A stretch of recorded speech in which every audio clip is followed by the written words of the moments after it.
Hi guys, 30 days push up ఛాలెంజ్లో ఇవాళ day 5. యాక్చువల్గా ఇవాళ సాటర్డే.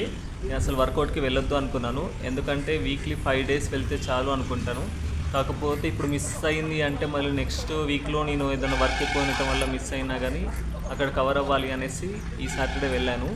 ఇవాళ సేమ్ డే 4లో నేను ఎలా అయితే వర్కౌట్ చేశానో సేమ్ డే 5లో కూడా అలా చేశాను.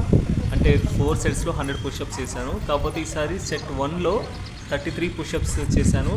ఫోర్త్ డేలో ఫస్ట్ సెట్కి 32నే చేశాను, అంటే ఇక్కడ ఒక 1 పుషప్ ఇంక్రీజ్ అయింది. And rest of the second set, third set same like fourth day.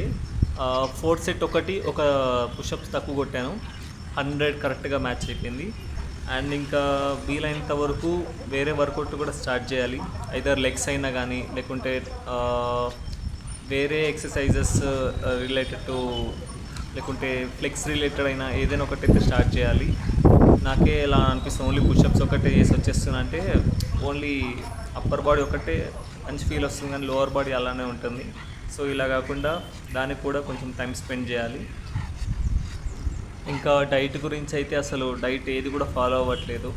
ఏదో ఇంట్లో వండుతున్నారు అంటే మనం తింటున్నాం అంటే తింటున్నాం, ఇంకా బయట తింటున్నాం పునుగులు బజ్జీలు అవి కూడా తింటున్నాము.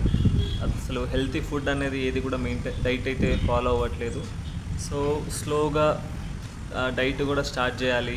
అంటే కంప్లీట్గా 3 టైమ్స్, అంటే డైలీ 3 టైమ్స్ తింటాం కదా మనం, 3 టైమ్స్ కూడా హెల్తీ ఫుడ్ కాకుండా కానీ అట్లీస్ట్ ఒక మీల్ అయినా మనం హెల్తీ మీల్ తీసుకోవాలి, అంటే ప్రోటీన్ ఉన్న ఫుడ్ తీసుకోవాలి.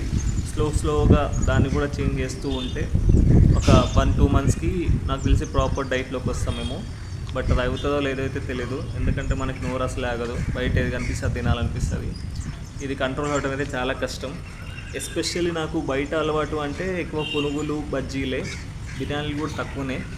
అండ్ దట్టు నేను purely vegetarian, so non veg కూడా ఏం తినను ఇంకా. సో చూడాలి ఎలా అవుతుందో. Thank you.